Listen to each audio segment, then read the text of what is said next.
𝐿𝐴𝐻 and welcome to 𝐒𝐚𝐬. We are celebrating 3 years of 𝐒𝐚𝐬 this July, and I'm very happy to have with me here 𝐤𝐿𝐴𝐻, who has been, who has played actually an amazing role in, Please say more. amazing role in getting 𝐒𝐚𝐬 where we are today. And you did that, through this amazing sketch comedy series called 𝐤𝐻𝐻𝐵. Or as it's popularly known, 𝐤𝐻𝐬𝐬. Yes, yeah. So, so many of you, if you all don't know, this is the person, it was his crazy idea that led us to make 𝐤𝐻𝐻𝐵. And he's made, how many, 3 seasons of it, right? 3 seasons. Actually 1 season, but 6, 7 sketches. 6, 7 sketches, yeah. So, episodes, there we go. Episodes, yeah. So, and, 𝐤𝐿𝐴, I wanted to really thank you that, thank you so much, for trusting us with a project like 𝐤𝐻𝐻𝐵 that you thought you could even pitch it to us, because a lot of, I think, people with creative industries, most of them sometimes think the ideas are too crazy that they don't want to even pitch to anyone else, but I'm really glad that you wanted to pitch this project to us, that it happened.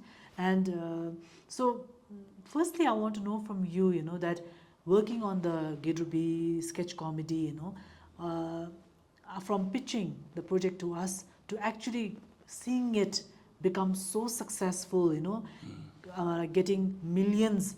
In fact, one of the sketch comedies got over 1 million views. Yeah. So, what do you feel about that? Firstly, let me congratulate you and the entire 𝐒𝐚𝐬 team for 3 wonderful years. I know they have not been easy, but I think 𝐒𝐚𝐬 has done a great job. And if this were a baby, you all would be getting 10,000 𝐿TROMs. Yeah, going back to 𝐤𝐻𝐵, I think I love humor. I've always used humor as many people think it's an unhealthy coping mechanism, but it's one of the coping mechanisms I rely on the most to keep me going, especially in the craziness that is our world and the craziness that is my life. When it came to the pitching, I remember when I first heard about 𝐒𝐚𝐬, the first thought that came in my head is, I can finally, this seems there's potential to do this now.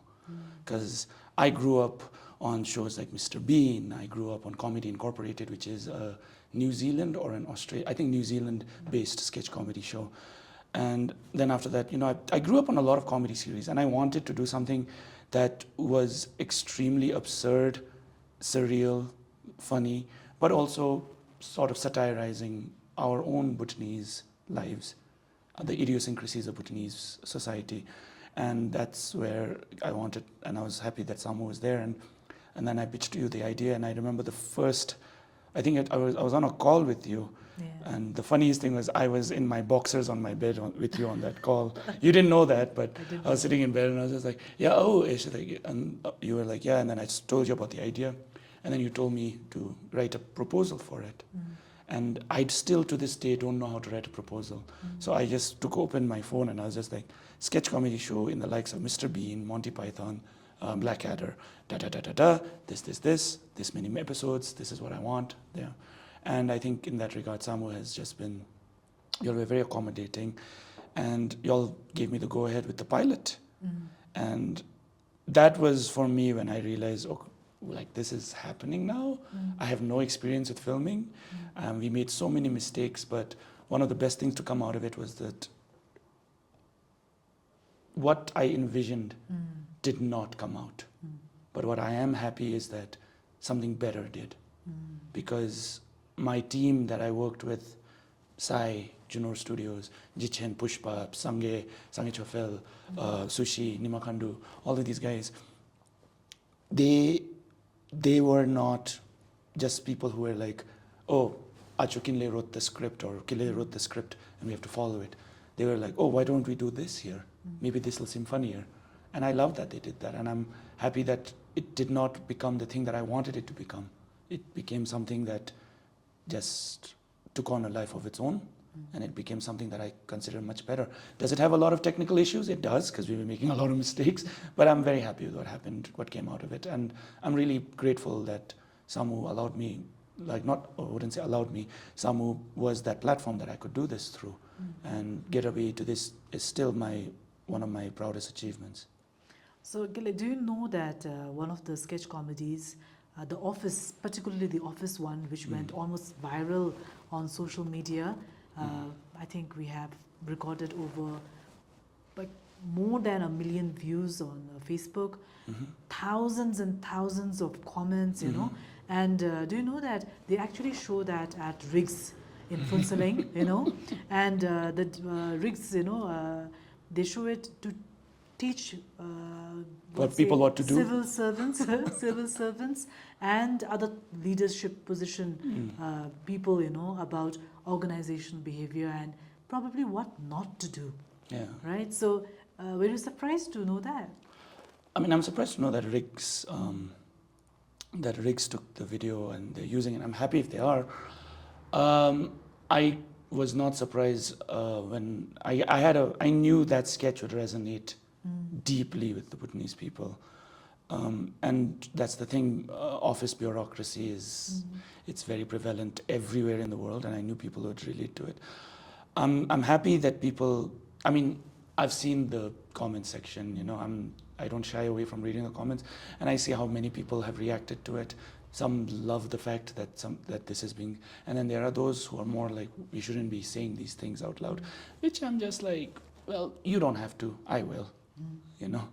I mean, all the power to you. You don't want to talk about these things. Good, like I respect that. I want to. I want to poke fun. I want to satirize things. So because I think humor has such a great role to play in just being able to shine a mirror on ourselves and be like, hey, you're not as great as you think you are. And I say that to myself as well, self-deprecating humor. And if the 𝐕∫ people are learning and the students are learning from that, and if a few years down the line that helps improve the bureaucracy, by all means, I'm very happy to be a proud of it. I'm very proud to be a part of it.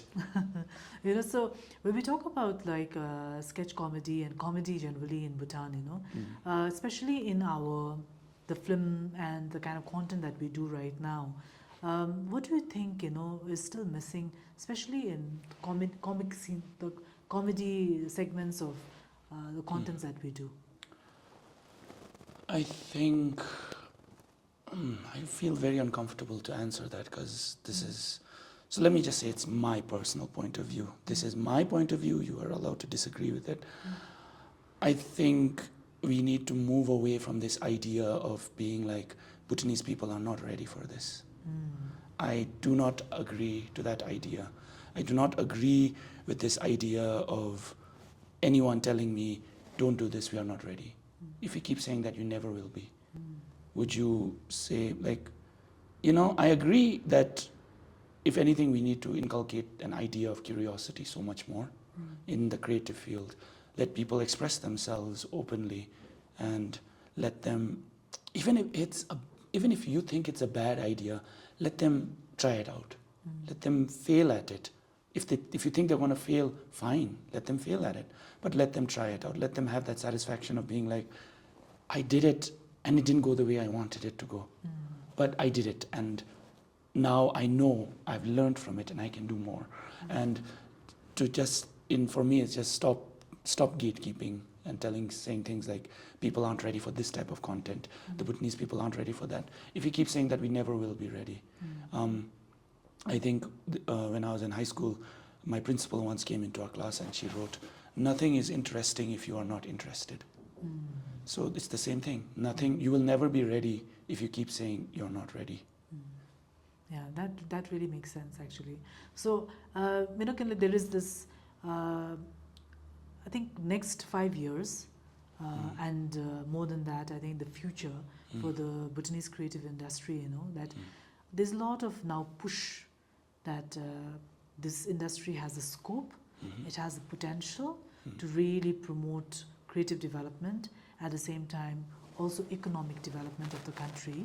So in that ways, like you as somebody who's been part of the creative industry, you know, not just as a writer, but now even as a filmmaker, but then, you know, even as somebody who's also produces music, does gigs, you know, sings. So what do you really think, you know, that what would it take for Bhutan to reach this next level in our creative pursuits? Your curiosity. Mm. Be curious. I'm generally somebody who always wants to do different things, not because I think it's cool to do different things. I just find it fascinating to be able to, because I like learning new things, and I like being able to make things that I want to make. And a lot of the times, even in terms of stuff that I do, certain things don't ever match up. People, like, even the music that I write is very different from like one song that I release is never the same as the song I released previously. There's always a switch, there's always a change. Nurturing that curiosity, nurturing, shaping, guiding that curiosity, I think is something that not just artists have to do amongst ourselves. And I don't like to use the word artist, but I don't know what else to use there in that word, in that realm. But so we'll stick with artist. And just generally wanting to try new things, wanting to explore those parts of your artistic endeavor that you don't necessarily think people will be ready for. You know, go for it, try new things. And if people support you, they support you. If they don't, they don't, it's fine. But I think for me, more than anything, it is just nurturing that curiosity, creating a space within the creative sector where you can do those things. And when I say creative sector, I mean everyone involved in the creative sector, not just the artists. Even the government, even the various organizations, anything that has to do with creativity, don't immediately dismiss something. Give it a try, see the feasibility for it, let people experiment.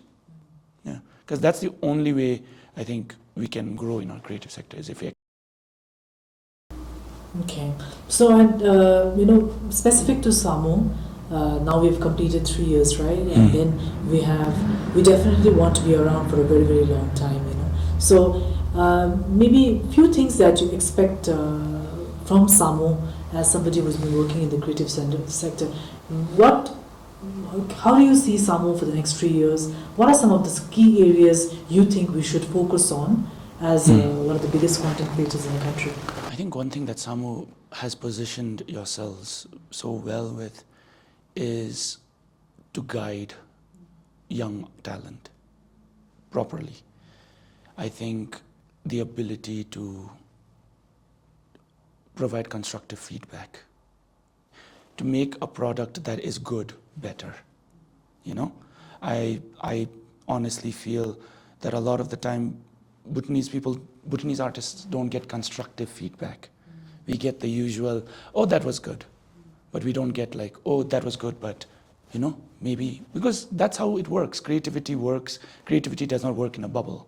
I mean, yeah, you can, and here's the best part, you as the artist, you get to choose which parts of those constructive feedback you want to keep that might elevate your art form or elevate your product. Not product, your art. And I think 𝐒𝐚𝐬 can do that so well, is to provide that constructive feedback, to provide that space where artists can come and, a writer can come with a script and then show them your script and then make it better. Because nobody gets it on the first draft, nobody gets it on the second draft either. Being able to hone your art form, to become consistently, to better yourself. And I think 𝐒𝐚𝐬 can and should and will also do that, I think. For me, that's what I look forward to the most. Thank you so much, 𝐤𝐴, for being part of our conversation today. And we really look forward, to working with you. Probably this next few years, definitely look at some more interesting, innovative, and more creative and crazy projects, and something that we can work together on. But thank you so much, 𝐤𝐴, for being part of the 𝐒𝐚𝐬 journey so far. And you have been like one of the biggest supporters of 𝐒𝐚𝐬, and when we talk about constructive feedback, you've always been open and very honest with us, not just about what we do at 𝐒𝐚𝐬, but also what we should be doing. So thank you so much for that, 𝐤𝐴. I really look forward to working with you again. Thank you so much for having me, and I look forward to working with you too if I haven't gone to Australia.